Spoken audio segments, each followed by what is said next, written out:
Hello दोस्तों, मैं हूँ राइटर ममता चौधरी। आप देख रहे हैं काशी की छाँव में अभय एपिसोड नंबर 38।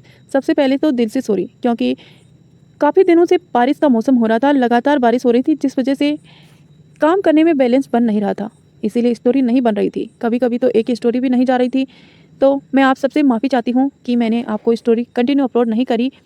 प्लीज़ हो सके तो माफ़ कर देना, और आगे से कोशिश करूँगी कि डेली एक पार्ट छोटा सा अपलोड कर पाऊँ। शाम के वक्त जैसलमेर में अभय का महल। अभय अपने महल में वापस आ गया था, लेकिन उसका वो शांत नहीं था। वो अपने कमरे में ही था। वो बैठा काशी की तस्वीर को देख रहा था, और उसे देखते हुए वो खुद से बोला, मैं आपको वापस लेकर जरूर आऊँगा काशी, पर पहले एक बार देखे कि आपकी दिमागी हालत मालने के किस तरह ख़राब किया है, क्योंकि आपकी जान हमारे लिए बहुत ज़रूरी है। ये कहते हुए वो काशी की तस्वीर को अपने हाथों से छूने लगा। तभी एक एक नौकर ने अंदर जाते हुए कहा, हुकुम सा, राजा सा आए हैं। उसकी बात सुनकर अभय ने उसे कहा, आप चलिए, हम आते हैं।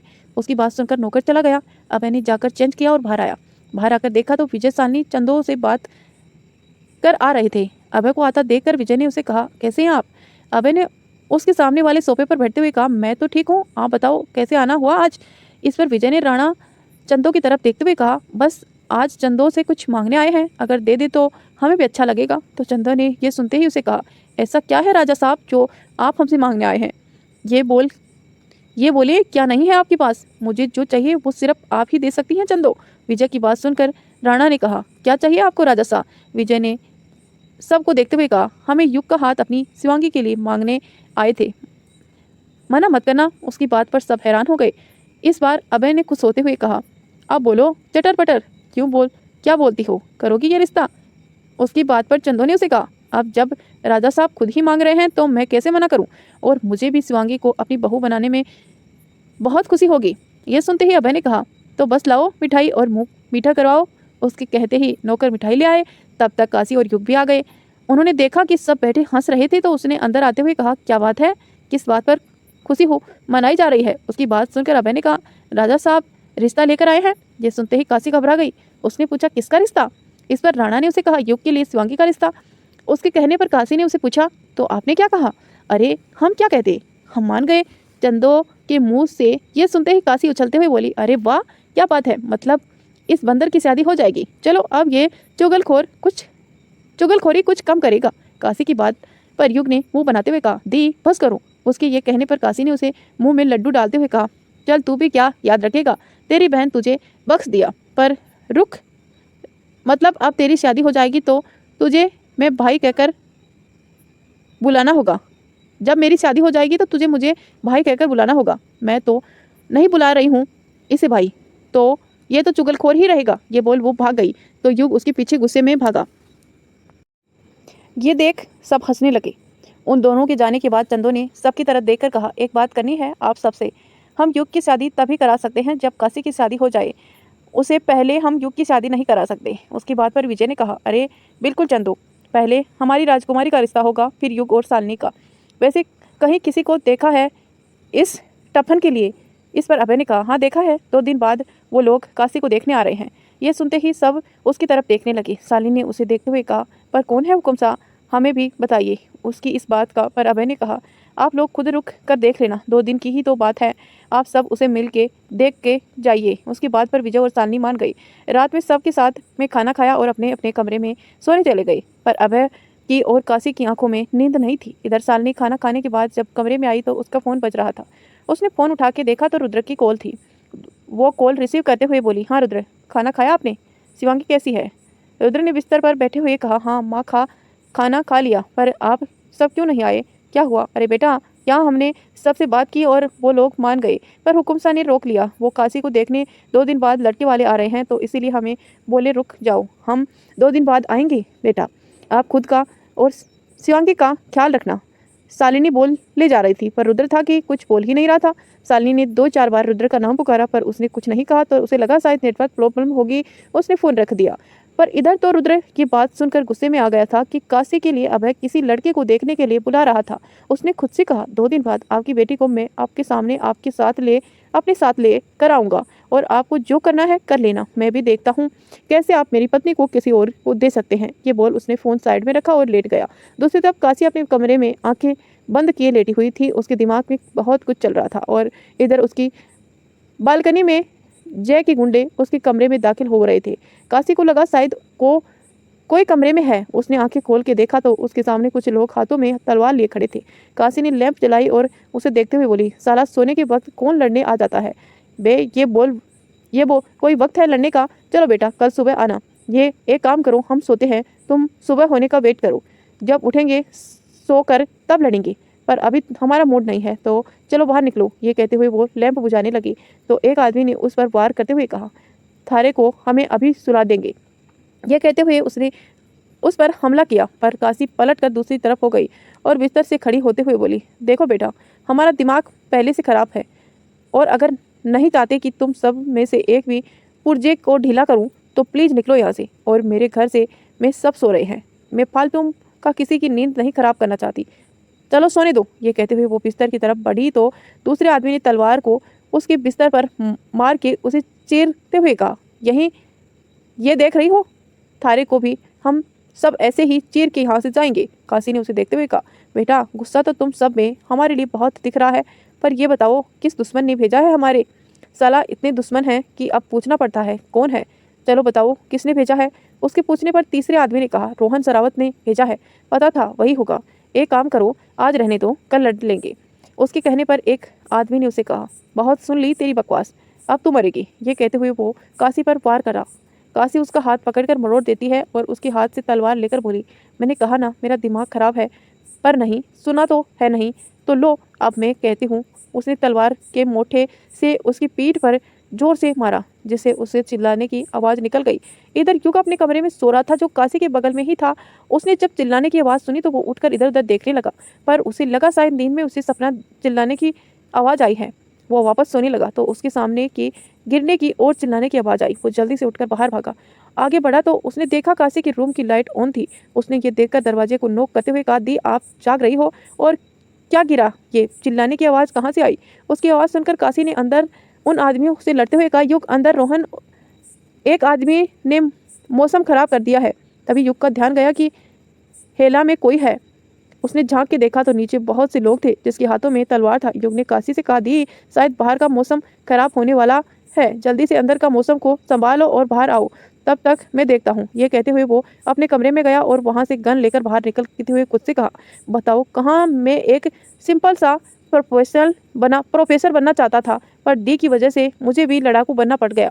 ये कहते हुए वो अबड़ आया तो उसने देखा कि उसके सामने दो लोग खड़े थे। उसे देखकर उसने कहा, आप सब क्या सोते नहीं हैं? मतलब हद है, कम से कम रात में तो छोड़ दे हमें। ये कहते ही उसने अचानक से गोली उन पर चला दी और उन्हें एक बार में ही ढेर कर दिया। गोली की आवाज़ सुनकर सब उठ चुके थे। अब जब कमरे से बाहर आया तो उसने देखा कि हॉल में बहुत लोग खड़े थे। उन सब के हाथों में तलवार था। राणा और विजय जब बाहर आए तो उन्होंने भी देखा कि उनके कमरे के बाहर लोग खड़े थे। युग ने राणा को देखते हुए कहा, पापा ये लो। ये कहते हुए उसने दीवार से निकाल के एक तलवार राणा की तरफ फेंकी। राणा ने उसे पकड़ लिया और युग अभय के पास जाने लगा। तभी काशी के कमरे का दरवाजा खुला तो लोग नीचे गिर। काशी बहुत तीखी नजरों से गुस्से वाले चेहरे के साथ बाहर निकली। उसे देखते हुए बोली, कहा था हमें, मेरा मूड नहीं है लड़ने का हम पर, साला तुम सब मानते कहाँ हूँ, अब भुगतो। यह कहते हुए वो उन पर वार कर मौत की घाट उतार चुकी थी। पर तभी उसने देखा कि कॉरिडोर में ना जाने कहाँ से इतने सारे लोग अंदर आ गए थे और उसकी तरफ ही आ रहे थे। युग अभय के पास पहुंच चुका था। उसने उसे देखते हुए आगे गन उसे देते हुए कहा, अंकल आप ये लो और इन्हें देखता हूँ। ये कहते हुए उसने दीवार पर लगी तलवार निकाल ली। तभी कुशल और कुणाल भी अंदर आदमियों के साथ आ गए। विजय अलग ही सबसे लड़ रहा था। महल में जंग के मैदान का रूप ले लिया था। चंदो और सालनी अलग लड़ रही थी। अभय के आदमी उनके पास आकर उसे लड़ रहे थे। आदमियों को घेर लिया था। अभय ने युग को देखते हुए कहा, आप यहाँ देखे पर हम काशी के पास जा रहे हैं। आप यहाँ देखो, हम काशी के पास जा रहे हैं। ये बोल वो काशी के पास चला गया। वो जब वहाँ पहुँचा तो काशी सारे दुश्मनों के सामने खड़ी होकर बोल रही थी, गजब है मतलब। अच्छा रुको, मुझे सांस लेने दो पहले। वैसे तुम्हारा बॉस कौन है? रोहन ने भेजा है। उसके पूछने पर सारे गुंडे उसे अजीब नज़रों से उसे देखने लगे। काशी ने उन्हें देखते हुए कहा, अब ऐसे क्या देख रहे हो, पूछ रहे हैं कौन भेजा है? तभी एक ने कहा, मालिनी ने अभय प्रताप और तुम्हें मारने के लिए भेजा था। इतना सुनते ही काशी ने कहा, पर साला हमने तो इतने दिन कुछ नहीं बिगाड़ा। उस मालिनी का तो काहे पीछे पड़ी है वो? ये भी अलग ही पागल है। अच्छा तो सच में पापा को मारोगे? हाँ, हम उस अभय प्रताप को और तुझे मार के जाएंगे। काशी ने यह सुनते उस पर वार किया और तलवार उसके कंधे पर मारकर उसे नीचे फर्श पर लेटा दिया। और उसे बोली, पर तो हमारे पापा का नाम तमीज़ से लो, हुकुम सा है वो, कोई चलता फिरता सड़क चाप आदमी नहीं है। और दूसरा, साला तुम तो भूल जाओ कि हमारा या हमारे बाप का कुछ भी बिगाड़ सकते हो। वो ये बोल ही रही थी कि तभी उस पर सब ने एक साथ हमला किया, पर अभय ने आकर उसके साथ उन सब को संभाल लिया और उन सब की तरफ देखते हुए कहा, मत भूलो कि हमारी बेटी अकेली नहीं है जिसे तुम जैसे गीदड़ घेर के मार डालो। शेर की बेटी है और शेर की नज़र सब पर होती है। ये कहते ही काशी और वो दोनों एक साथ लड़ने लगे।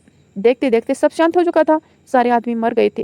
काशी अभय को देखते हुए बोली, गुड जॉब डैड, आज भी दम है आप में। ये कहते हुए वो निभाल हाल में आए, वो वहाँ का नज़ारा ही कुछ और ही था। काशी ने वहाँ देखते हुए बोली, बाप रे, क्या हॉल हुआ पड़ा है हाल का। ये तो गया कुणाल और कुशल अंकल। उसके ये कहते ही दोनों ने उसकी तरफ देखा और उसके कहा, कल सुबह तैयार रहना, धमाका करना है और इस माली को तो मैं बताऊंगा। ये कहते हुए वो सब देखकर गुस्से हो रही थी। अभय ने उसे कहा, रहने दे काशी, हम देख लेंगे। नहीं पापा, इस बार मैं बताऊंगी मालिनी को, तो बहुत दिमाग खराब कर दिया इसने।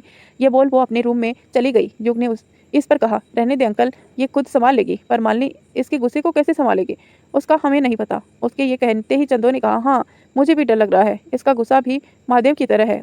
उसकी बात सुनकर अभय ने कहा, कल सुबह हम उसकी बात करते हैं। ये बोल वो भी कमरे में चला गया। तो दोस्तों, क्या करेगी काशी, कैसे बचाएगी अपनी माँ को, अपने पति रुद्र को, और उस मालिनी को कैसे ख़त्म करेगी, ये तो हम आपको आगे बताएंगे। लेकिन उससे पहले आप कहानी को लाइक कर दीजिए। सुबह का वक्त था। अभय का महल। अभय सुबह उठा और काशी के कमरे में उससे बात करने के लिए गया, पर उसने देखा वो वहाँ नहीं थी। वो नीचे आया तो उसने शालिनी से बात कर रही चंदो से पूछा, चंदो ये काशी कहीं नहीं दिखाई दे रही है, कहाँ है वो। ये सुनते ही चंदो ने उससे कहा, अपने कमरे में ही होगी हुकुम साहब, हम उसके कमरे से ही आ रहे हैं, हमें तो नहीं दिखी वहाँ पर। अभय के ये कहने पर चंदो ने कहा, हमें तो अभी उठ के आए हैं, हमने तो उसे नीचे आते हुए नहीं देखा। अभय ने सोचते हुए कहा, कहीं वो मालिनी और रोहन के यहाँ तो नहीं गई है ना। ये कहते हुए वो बाहर गए और एक आदमी से पूछा, तुमने काशी को देखा, कहाँ हो। उसने उसे कहा, जी हुकुम साहब, वो तो कुशल जी और कुणाल भाई और युग जी के साथ कुछ आदमियों को लेकर गई है। यह कहते अभय को यकीन हो गया कि काशी जरूर मालिनी या रोहन के पास ही गई होगी। वो अंदर आया और चंदो ने उसे पूछा, क्या हुआ, पता चला कहाँ है वो। आपकी लाडो आदमियों के साथ मालिनी और रोहन के घर गई है। ये सुनते ही चंदो और शालिनी दोनों ने अपना माथा पीट दिया। बताओ, हम उठे भी नहीं और ये लड़की निकल गई। चंदो ये कहते हुए वहाँ से चल गई। और इधर रोहन के घर पर जब रोहन सोकर उठा तो वो नीचे हॉल में आया। उसने देखा जय खड़ा था। उसने उसे देखते हुए कहा, काम हो गया।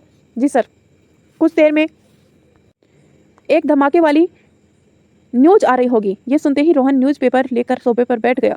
उसने सामने रखी ट्रे में चाय का कप उठाया और उससे जैसे ही पिया वैसे एक जोर का धमाका उसके कमरे में हुआ, जिसे डर से रोहन के हाथ में गर्म चाय का कप टूट गया। वो लोग उठते या आगे बढ़ के कुछ देखते तभी गोली चलते लगी और वो दोनों नीचे फर्श पर लेट गए।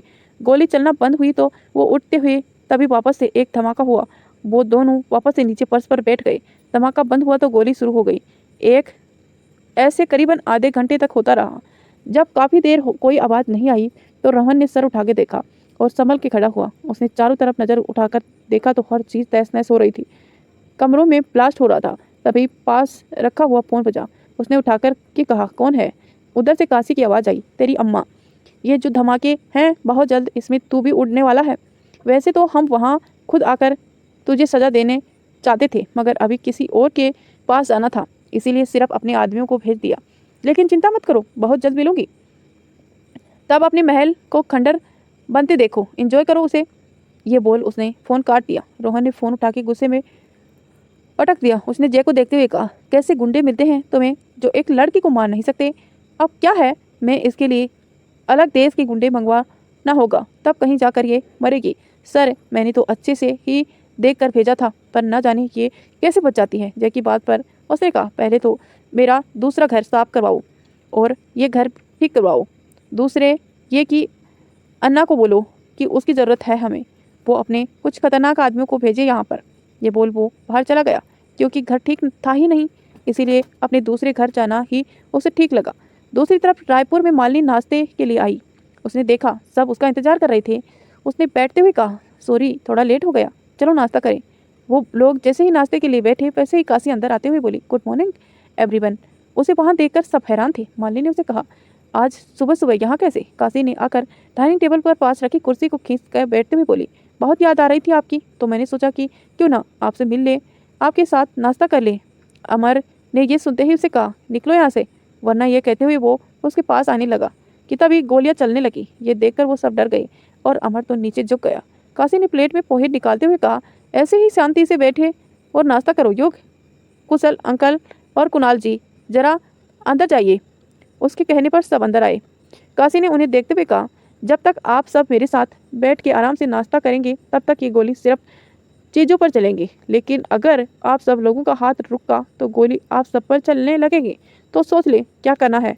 ये बोल वो खाने लगी, पर मालिनी और बाकी सब उसे देख रहे थे। मालिनी ने उसे देखते हुए कहा, क्या बदतमीजी है, तुम जा रही हो या मैं पुलिस को बुलाऊं?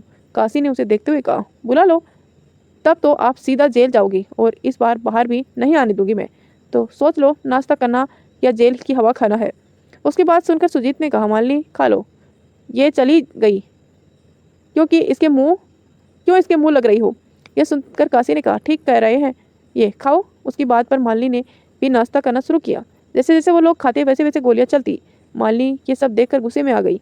उसने उठकर काशी पर गर्दन पकड़ते हुए उसे कहा, बस बहुत हो गया। तुम क्या समझती हो, तुम यहाँ आओगी और कुछ भी करके चली जाओगी और मैं बोलूँगी भी नहीं? तुम अगर ये सोच रही हो कि तुम बहुत गलत सोचता है। वो ये बोल ही रही थी कि तभी काशी के आदमी आकर अमर, सुजीत और कुमार के गन तान के खड़े हो गए। ये देखकर मालिनी ने काशी का गला छोड़ दिया। काशी ने उसे कहा, बहुत समझदार हो। अब तक जो हुआ वो ट्रेलर था, अब जो होगा वो फिल्म होगी। देखोगी फिल्म में जैसे जैसे आपने कदम यहाँ से बाहर की तरफ बढ़ाऊंगी वैसे वैसे धमाके होंगे, देखोगी? देखो। ये कहते हुए वो उसे देखते हुए अपनी कदम पीछे लेने लगी। वैसे ही उसके ऊपर के एक कमरे में धमाका हुआ।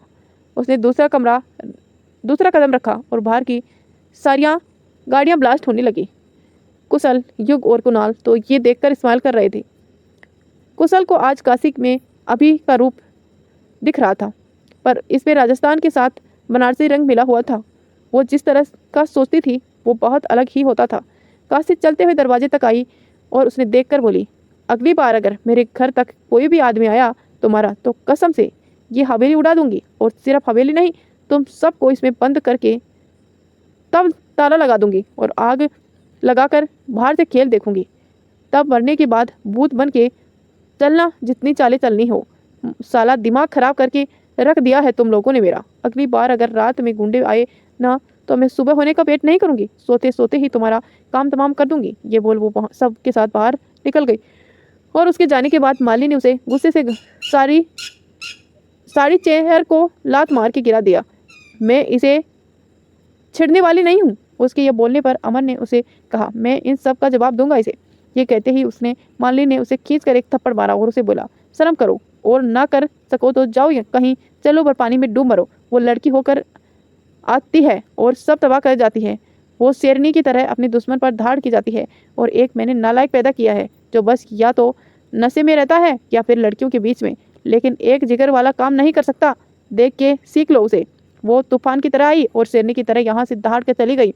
देख रहे हो इस हवेली का कितना तहस नहस कर गई। तुम इसका आधा भी कर सको तो मैं भी तो सोचूंगी कि कुछ तो पैदा किया है, नहीं तो बैठो अंदर मुंह छुपा के। उसके ऐसे शब्द सुनकर अमर गुस्से में वहां से चला गया। कुमार ने उसे जाते हुए देखकर कहा, अमर बेटा सुनो, रुक जाइए, उसे कोई नहीं रोकेगा। ऐसे नालायक की मुझे जरूरत नहीं है, जाने दो उसे। ये बोल उसने नौकर को देखते हुए कहा, हवेली को ठीक करो और आप सब दूसरे वाले घर में चलो, यहाँ तो रहने लायक नहीं है। ये बोल वो भी बाहर आ गई। इधर काशी जब महल आई तो अभय और बाकी सब हॉल में ही बैठे उसका इंतजार कर रहे थे। अभय ने उसे देखकर कहा, आ गए आप? जब हमने कहा था कि हम देख लेंगे तो क्या जरूरत थी आपको वहां जाकर वो सब करने की? अभी कुछ हो जाता तो क्या जवाब देते हम आपकी माँ को कि उसने ना रहने पर हम उसका आपका ध्यान नहीं रख पाए और आपको किसी की परवाह नहीं है? काशी ने उसके पास आते हुए कहा, अरे पापा, हमें कुछ नहीं होने वाला। अरे हम आपकी ही और बाबा की बेटी हैं। मुझे चूक सके इतना दम किसी में नहीं। और वैसे भी मैं कैसे छोड़ देती उन दोनों को? उन्होंने रात की नींद खराब जो कर दी थी हमारी, हम सबकी, तो हम उन सबकी सुबह खराब करके आए हैं तो क्या हुआ? अभय ने कुशल की तरफ देखा। ये नहीं समझती पर आप कुशल आप भी इसके साथ चले दिए। अरे आपको इन्हें समझाना चाहिए, पर नहीं, आप तो खुद चल दिए। इस पर कुशल ने कहा, अरे हुकुम साहब, आप राजकुमारी की फिक्र छोड़ दें, मैं तो उसके लिए परेशान हूँ जो हमारी राजकुमारी से पंगा लेगा। बाप रे, मैं तो देख कर दंग था। आपसे भी आगे है ये, क्या हिम्मत से साथ अपने दुश्मनों के सामने खड़ी होती है और उसे डर का एहसास करा देती है।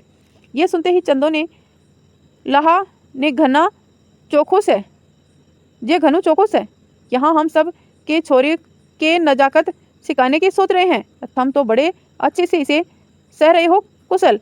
ये छोरी के लिए लड़के नहीं, हमें लड़कों की फौज बुलानी पड़ेगी, क्योंकि कोई शरीफ घर वाला इसे लेकर नहीं जाने वाला। उस पर से तो आप सब इसका साथ दे रहे हैं, इसकी तारीफ कर रहे हैं। तभी बीच से यूँ कहा, अरे माँ, आप चिंता मत करो, हम दी के लिए एक लड़का उठा लाएंगे और करा देंगे दी की शादी। इसके दो फायदे होंगे, एक तो दी कहीं नहीं जाएगी और दूसरा लड़का हमारी आंखों के सामने दी को कुछ कह भी नहीं जा पाएगा। उसके ये बोलते ही चंदो ने उसका कान पकड़कर मरोड़ते हुए कहा, हाँ, ये देखो क्या क्या सोच लेते हैं जी ये लोग। दीदी के चमचे कह तो तुझे तुझे हो रही है तेरी दी के साथ दहेज में भेज दूँ।